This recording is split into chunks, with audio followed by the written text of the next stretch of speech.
biso na mokolo molela le 2 avril awa na matadi mayo mokolo tozali kokanisa komona tata mwana pe tata mosano mama présence na kati na biso totonisami lelo na esengo na événement monene oyo esalamaka awa na matadi mayo le 2 avril lelo le 2 avril 2026 osili kokomela biso oza na biso awa na mabondeli bino bozali lokola litoko ya mai ata elaka ezali ndenge nini source wana ekaukaka te yango présence na kati na biso totonisami na esengo liloba histoire ya lingomba oyo bino boyebi yango nde bokoforme biso na yango po ete lobi biso mpe tokoma baprofeser ya minene kokende kopanza sango malamu ya tataki wana na mokili mobimba yango na ntango oyo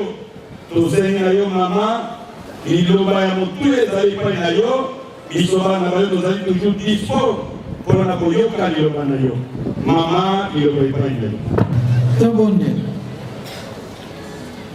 na kombo ya tata ya mwana pe tata molimo santo nzambe na nga nini toloba na mokolo mwa lelo mwa le 2 avril 2026 ya solo nzambe na nga kosalaka programme na yo oyo biso bato tokoyebaka te hasard mpe epai na yo nzambe ezali te topesi merci ndenge opesi biso occasion po tokoka lisusu kokumisa yo na mokolo mwa lelo awa na mboka matadi mayo nani ayebaki nzambe na ngai tikete ozwa lokumu ekoki na yo ntango ekoki papa yaka koteya biso banso papa teyi biso kitoko biso banso tolandi avec attention papa tika tobomba mpe tosalela tomettre yango en pratique na mai bozali kotinda biso bolingo mibeko mpe misala kanisela bana no baza na bambeto ya bopito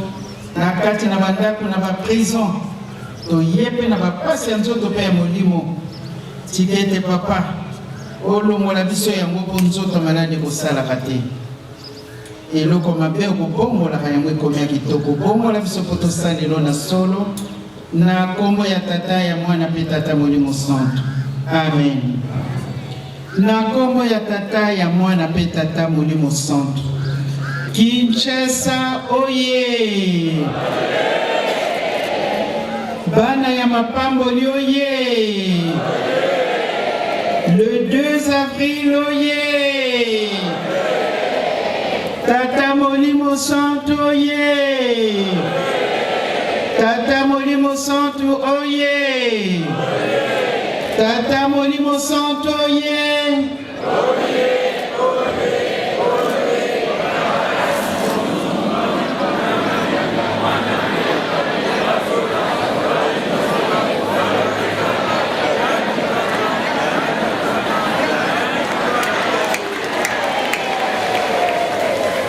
ya solo batata na bamama lelo ezali mokolo monene tokotaki na 2026 nayebaki te ke le 2 avril nakozala na bino elongo na matadi mayo me nzambe oyo apeli biso ye ayebaki ezali esengo mpona kokumisa ye toyoki ndenge papa pasteur asili koteya biso biso bonso tolandaki ye avec attention pamba te mingi na 1960 mingi kati na biso awa tobotamaki te me baye tobotamaka avant 60 mingi mpe mokolo wana tozalaki awa. Moi personnellement, nazalaki awa le 2 avril 1960. Ya solo na vivaki yango. Malgré mon jeune âge, mais je me rappelle nyonso elekaka mokolo wana. Toyebi histoire ya papa Simon Kimbangu. Tokolandaka yango. Pamba te tango tokozwaka baptême na biso. Bakopesaka biso catéchisme. Oyo biso banso tolanda. toto kolanda kapo ba musuna ba yambi bangote. Papa Simon Kimbangu to yebi histoire na ye bokangami na ye ndenge papa asili kote ya biso. 30 ans de prison pour avoir fait quoi batata na ba maman. Mais ça des sacrifices ya sala ki pona yo na ngai. Ndenge papa mote ya te biso. Papa provincial pas ye ko pesa biso. Ya ye commentaire. Na mateyo ete ya minisikoyo. Sacrifice ya salaki. Poeta longola mutu mwindu na bogumbo oyo to salaki. A sacrifier nzoto na ye. Papa Simon Kimbangu était libre spirituellement, mais prisonnier na bonzoto. Mais na moni moi salaki libre par rapport à Jésus. Jésus a salaki libre physiquement et prisonnier spirituellement. Bango basalaki na programme na bango basalaki. Batata na ngana ba mama na ngai. Est-ce que tu kanisaka pas c'est papa Simon Kimbangu à se sacrifier, moi si na ya se sacrifier. To yebi histoire. Ba maman moi le pas se sacrifier. Na bana na ye bango misato en bas âge. Ba moni pasi pona yo na ngai lelo to koma batu. Nani ayeba ki to kokaki ko sambela librement. Ya solo. Papa Simon Kimbangu ba meme musika na bana ya nkole ba mimoni ya mpasi. Oyo ndenge bakendeki en relégation. To yebi histoire ba kufela ki kuna mingi bazonga te. Mais papa Simon Kimbangu na programme na ye to yebi asali 30 ans kuna. Ya solo nzoto na molimo ekabwani. Azalaki nani ayebaki mokolo na ye oya kotika mokili. Baye bazalaki pembeni na ye to la histoire. Mokolo ngwe kokaki ndenge ayebisaki esalemi. Un prisonnier bako kwa mbomeyete. Bako tsaye pe na n'importe quel cercueil. Surtout que sa famille n'était pas présente. Batata nangana ba mama nangai. Bakundi papa Simon Kimbangu. 9 ans après, le 25 mars 1960, papa Bakei, papa Fumandongo, Bakeko déterré, corps ya papa Simon Kimbangu, pour changer de cercueil. Oyo tomona film, wana tomona. Balongoni na cercueil ya Zalaki, mindele bazalaki bato l'État, bato ndenge na ndenge. Babimise na cercueil, corps na ye intact. Ndenge bakundela kiye. Muto mo zalaki nani. Bamboma qui était. Yo muto soki bambome yo te 3 jours après. Souki nyonso ko ya kondire batie yo acide na mutu. Biloko nyonso bandi ko se décomposer. Mais papa Simon Kimbangu est sorti intact. Ndenge kaka batielaki lisu moko etangami mususu eza kotala mutu yango azalaki nani. Batata na ngai na bamama na ngai toza na nzela ya solo. Ndenge batei biso tozali na nyongo munene. Lingomba oyo tosakana na yango te batata na ngai na bamama na ngai. Toyebaka kaka bipai touti kuna tozali kokende nani ayebi makambo eza kozela biso nini ekokomela biso. Tosa l'erreur ya ban Israël te biso tovandi na banzambe tozali kolia na nzambe tolobi nini na privilège monene bapesi biso pe nzambe alobi akosala likambo na misalema te depuis la première génération, la deuxième, la troisième. Ye nzambe kaka moto asali yango kasi alobi na 4e génération nde akosala likambo oyo nano esalema na mokili te. Tozali banani aponi biso po topesa ye maboko batata na bamama ya solo tomoni ete bazali kotungisa biso misala tosala boye tozongisa tolemba misala te batata na bamama biloko misato bapesa biso bolingo mibeko pe misala na bolingo ndenge na lobaka ezalaka na biso bamwa pasi me ata na misala batata na ngai na bamama na ngai totonga Yerusalemi tokoyamba bikolo ya mokili mobimba peut-être tondimaka yango te yango tozalaka na koyimayima imbangismo ye est-ce que tokondimaka yango ke bikolo nyonso koya na nkamba tondimaka yango wana totonga tosala ndenge bazali kosenga biso tata mokonzi abule papa Simoki Mbangu Kiangani afungoli bachantier ndenge na ndenge oyo tozali kosala nayebi mpe bino na Afrique boza kosala makasi kuna na poto mpe misala tozali kosala effort pamba te toyebi te likambo nini ezali koyela biso résidence présidentielle papa alobi tosala noki apesi yango na biso bana poto na bandi na kokuta batie bafenetre to baporte toyebi te le pourquoi yo sala yo tonga oyo nzambe apesi yo yopesa ya kozongeselaka biso mingi tokomonaka to tokomonaka te yopesa kaka souffle de vie oyo mpona kosomba yango nayebi to kosomba yango na magasin nini toza na chance oyo nzambe apesi biso bamosusu tolalaki na bango na butu ntongo etani balamuki te ce n'est pas parce que bango bazali bana mabe biso toleki bango non nzambe akosalaka programme na nzambe na ye alingi peut-être na bongwana yango atikelinga lisusu mokolo mwa lelo nalobilobi kuna mpona bongwana posa ya nzambe biso nyonso mokolo wana ndenge tozali awa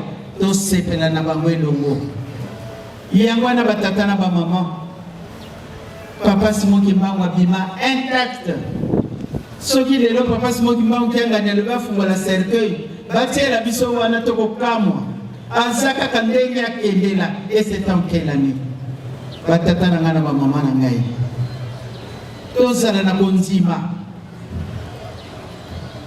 parce que soki oza na kondima te ata oza kosenga ndenge nini est-ce okozwa pamba te oza na yo na kondima te mais zala na kondima nzambe akosaka te bazali kokosa biso te toza na nzela solo totala bipai tozali kokende kuna touti toyebi te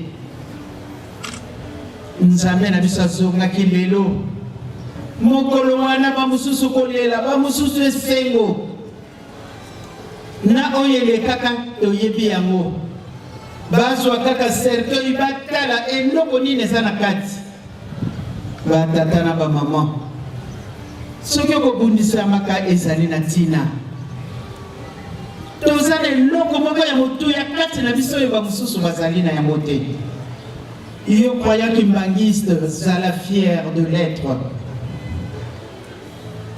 pamba te mokili ekolanda yo tondimaka yango te nani ayebaki le 6 avril ekokoma journée chômée payée nani ayebaki yango lelo ezali mpona biso banso na République démocratique du Congo que tu le veuilles ou pas ndenge to onga na sa kimbangiste te mais date wana bakimbangiste balobi ezali férié biso nyonso tondimi eloko nini kolanda na nsima toyembaka nzembo na biso lingomba moko moko nzise moko siko lingomba moko wana ekosalela ndenge nini mpo yango etikala na mokili batata na bamama bosala baexercice eza nango likambo moko ya mokie tosi tobandi yango tolakisi deja na mboka oyo ke biso tozali kimbangu mvwama ndenge tokoyembaka na banzembo na biso yango wana batata na bamama totambola kaka na solo solo ekomisaka moto monene quelle que soit la situation que tu peux traverser totambola kaka na solo totala bipai tozali kokende toyebaka bipai towuti basurprise ezali ebele batata na ngai na bamama na ngai yango wana bana Kinshasa boza na chance mingi moke moke boke nkamba bokutana na papa bozongi muke bokeye eza privilège papa yeli bino atei tozali na niongo soki tozana botosi te batata na ngai na bamama na ngai lelo mokolo munene ya le 2 avril nakobosanaka te na bilamba tolataka mokolo wana eza na ngai na mutu. J'avais 10 ans exactement. Nazobosana te na butu wana ekomelaka biso na butu wana na mouvement de la surveillance. Pied gauche, pied gauche, pied gauche. Sécurité de l'église kimbangiste, les agents de l'ordre. Mokolo wana nde bimaka ezalaka likambo batata na ngana ba mama na ngai nakobosanaka te ndenge nazosolola bo nazomona image bamususu babangaki ya solo ezalaka mokolo ndenge nalobi mawana esengo esanganaki ezalaka mokolo munene nzambe na biso azongi ya solo mokili yango nyonso eza nango ya ye mais aponaki esika po abotamela nde aponaki nkamba nazali na ye tata ya mokili oyo mobimba totala mokili ndenge ekoti turbulence totala soki ekosuka wapi soki tokolandaka bainfo eske toyeba eza koleka na mokili ya poto tozomona te tozolanda ayaya totala kaka tokosuka wapi to bakosuka wapi zala fier d'être croyant kimbangiste fungola eza epai na yo kozala no na kobanga te totambola kaka na solo nzambe akokosaka te oyo abongisela biso tolelaka pasi me nzambe alobi bango bazwi kaka un quart biso tokozwa boni 3 quarts. Kimbangisme oye! Bana Kinshasa oye! Yango na batata na mama tokoloba mingi te toyoki banzembo papa mote asengaki na jeteki biso banso tolandi ya solo mingi banda bo mwana toza kati na lingombo etobouge te yango na malamu nde bénéfice ezala mokolo wana. C'est dommage soki toyaka kaka pona esengo ya koya bongo mokolo wana tozwa eloko te ekozala mawa mingi ya mwana batata na bamama nayebi ke lelo mpenza ezali mokolo na biso ya kitoko tikete tata nzambe kolesi tata molimo santo basepelisa biso bana na bango na pasi oyo malgré mabunga na biso metika bakanisela biso na sacrifice bango basalaki sacrifice biso mpe tosala sacrifice pamba te sacrifice efutaka kitoko tokondimaka yango te me nzambe akokaniselaka biso lelo ozwi eloko akolia te beloko ekozwa yo moko kamwe na ndimaki teke lelo tokolia ekomelaka biso to ekomelaka biso te pamba te tosambelaka nzambe azali vivant nkamba oye nkamba oye nkamba oye